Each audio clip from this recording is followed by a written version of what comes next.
नाज़रीन, तौबा की नमाज जिसको सलातुत तौबा कहा जाता है, उसको पढ़ने का सही, मुकम्मल और बहुत ही आसान तरीका आज मैं आपके सामने बयान करने वाला हूँ। साथ में मैं आपको ये भी बताऊँगा हदीस पाक की रोशनी में कि इस नमाज को पढ़ने से हमें कौन कौन से फ़ायदे हासिल होते हैं।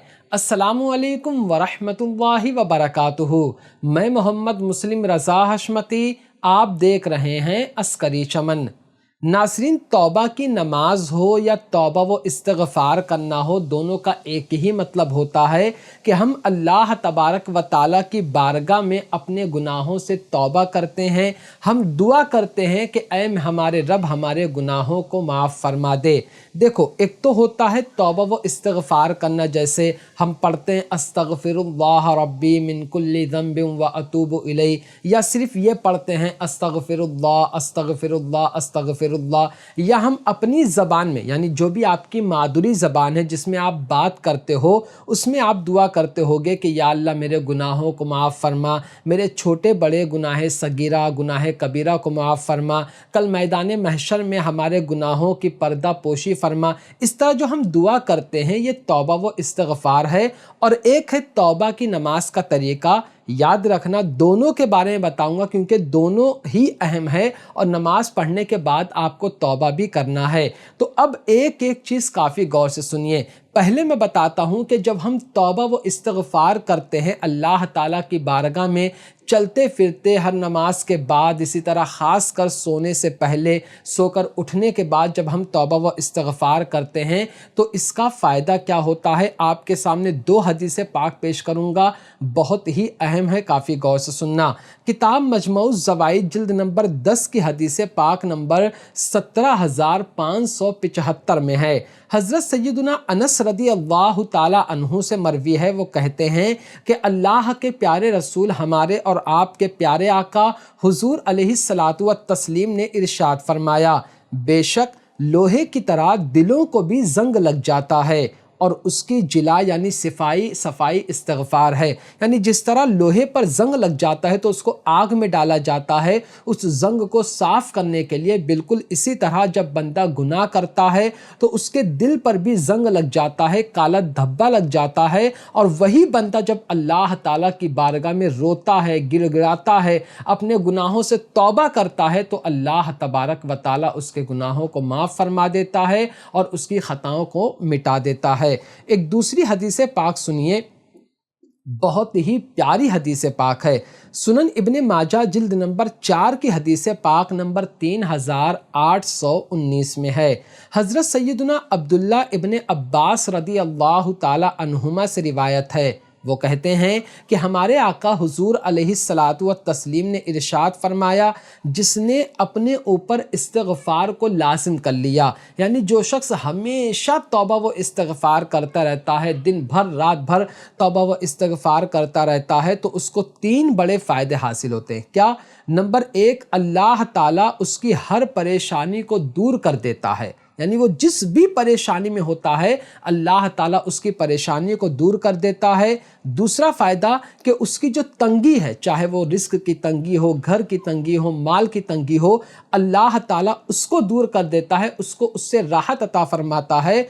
और तीसरा फ़ायदा कि जो बंदा तौबा व इस्तिग़फ़ार करता है तो अल्लाह ताला उसको ऐसी जगह से रिस्क अता फरमाता है कि जहाँ से रिस्क के बारे में वो बंदा सोच भी नहीं सकता, यानी वो बंदा ख्याल भी नहीं कर सकता था कि मुझे वहाँ से रिस्क मिलेगा, अल्लाह ताला उसको वहाँ से रिस्क अता फरमाता है। तो हमें चाहिए कि तौबा व इस्तिग़फ़ार भी करते रहें और कम से कम हफ्ते में या महीने में 1 मरतबा तौबा की नमाज ज़रूर पढ़ा करें। तो आपने ये तो सुन लिया कि तौबा करने के क्या फ़ायदे। अब मैं आपको बताता हूँ कि इस नमाज को पढ़ने के क्या फ़ायदे हैं।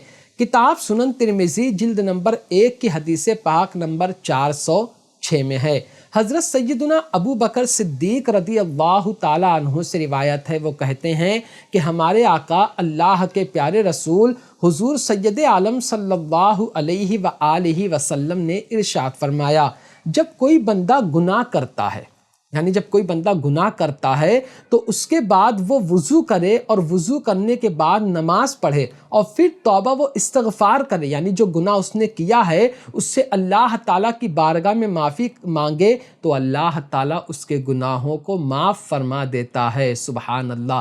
یعنی جب بندہ اس نماز کو پڑھتا ہے اس کے بعد دعا مانگتا ہے، میں بھی سب بتاؤں گا کیسے آپ کو کرنا ہے، تو اللہ تعالیٰ اس کے گناہوں کو معاف فرما دیتا ہے۔ اب دیکھو، یہ نماز مرد عورت ہر کوئی پڑھ سکتا ہے، کوئی بھی صورت آپ کو جو اچھی لگے آپ وہ پڑھ سکتے ہو، ایسا نہیں ہے کہ آپ کو یہی صورت پڑھنا ہے۔ 2 رکعت آپ کو پڑھنا ہے، ٹھیک ہے۔ کافی لوگ کہیں گے کب پڑھنا ہے؟ 3 وقت ہوتے ہیں جس میں آپ کو کوئی نماز نہیں پڑھنا ہے۔ ایک تو جب سورج نکلتا ہے جس کو طلوع آفتاب کہتے ہیں، دوسرا زوال کے وقت، تیسرا جو ہے سورج ڈوبنے کے وقت۔ اس کے علاوہ ان 3 وقتوں کے علاوہ یہ آپ نماز کبھی بھی پڑھ سکتے ہیں، مرد ہو عورت ہو کوئی بھی پڑھ سکتا ہے۔ بالکل ایسے ہی پڑھنا ہے جیسے ہم 2 رکعت نفل پڑھتے ہیں۔ میں بتاتا ہوں، دیکھو سب سے پہلے آپ کو نیت کرنا ہے، مرد عورت سب کو اسی طرح نیت کرنا ہے۔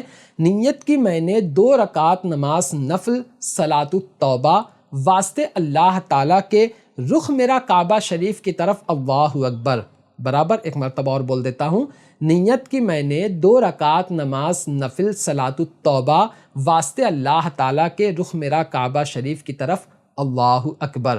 اب بالکل وہی جو ہم 5 وقت کی نماز پڑھتے ہیں، نیت باندھنے کے بعد ثنا پڑھنا ہے، سورہ فاتحہ پڑھنا ہے، کوئی سورت ملانا ہے، رکوع کرنا ہے، سجدہ کرنا ہے، پھر دوسری رکعت میں آپ کو سورہ فاتحہ پڑھنا ہے، کوئی سورت ملانا ہے۔ اگر ایک ہی سورت یاد ہے تو وہی سورت دونوں رکعت میں پڑھ لو، کوئی دقت نہیں ہے، ٹھیک ہے، نماز ہو جائے گی۔ بلکہ میں تو آپ کو کہوں گا عشاء کے بعد یہ نماز ضرور پڑھا کرو، روز عشاء کے بعد یہ نماز ضرور پڑھو، کیونکہ دیکھو عشاء میں ویسے بھی 2 رکعت نفل ہے، تو اس کی جگہ پر آپ یہ 2 رکعت پڑھ لیا کرو، ہے نا، تو اس سے آپ کو توبہ کی نماز کا بھی ثواب مل جائے گا۔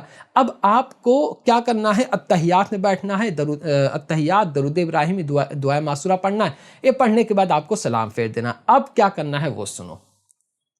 اس کے بعد آپ کو کیا کرنا ہے؟ درود پاک پڑھنا ہے، 1 بار 3 بار جو آپ کو اچھا لگے، آپ 3 مرتبہ، 1 مرتبہ درود پاک پڑھو۔ دعا کے لیے ہاتھ اٹھاؤ، اس طرح دعا کرو، یا اللہ میری اس نماز کو اپنی بارگاہ میں قبول فرما، یا اللہ اس نماز کا ثواب تیرے محبوب صلی اللہ علیہ وآلہ وسلم کی بارگاہ میں نذر کرتا ہوں، مولا تو اسے قبول فرما۔ اب یہاں سے دعا کرنا ہے، سننا، کیونکہ یہ بھی جو بتا رہا ہوں بہت غور سے سننا۔ یا اللہ تیرے محبوب کے صدقے میں، تیرے اس نماز کے صدقے میں میرے گناہوں کو معاف فرما، مجھ سے جو گناہ ہو گیا ہے اس کو معاف فرما، میرے چھوٹے گناہوں کو معاف فرما، میرے بڑے گناہوں کو معاف فرما، گناہ کبیرہ گناہ صغیرہ کو معاف فرما۔ اس طرح آپ، اب دیکھو آپ کو جو بھی دعا کرنا ہے آپ وہ کر سکتے ہو، لیکن جس بھی چیز کے بارے میں آپ دعا کر رہے ہو وہ دعا کرو، لیکن یاد رکھنا کیونکہ آپ اللہ تعالیٰ کی بارگاہ میں دعا کر رہے ہو، گناہوں سے توبہ کر رہے ہو، تو آپ یا تو رو کر مانگو جو بھی مانگ رہے ہو، یا اگر آنسو نہ نکلے تو چہرہ جو ہے وہ رونے کی طرح بنا لو کہ یا اللہ مجھے یہ عطا فرما دے، یا اللہ مجھے میری ایمان کی دولت ہے وہ میری حفاظت فرما۔ اس طرح کر کے آپ کو دعا کرنا، جو بھی آپ کے دل میں ہے آپ وہ دعا مانگو، اور جو گناہ آپ سے ہوا ہے اس سے آپ سچے دل سے توبہ کرو، اس کے بعد کبھی بھی اس گناہ کی طرف جانا بھی نہیں، کرنا تو چھوڑو، اس گناہ کی طرف جانا بھی نہیں۔ تو یہ ہے توبہ کی نماز کا طریقہ،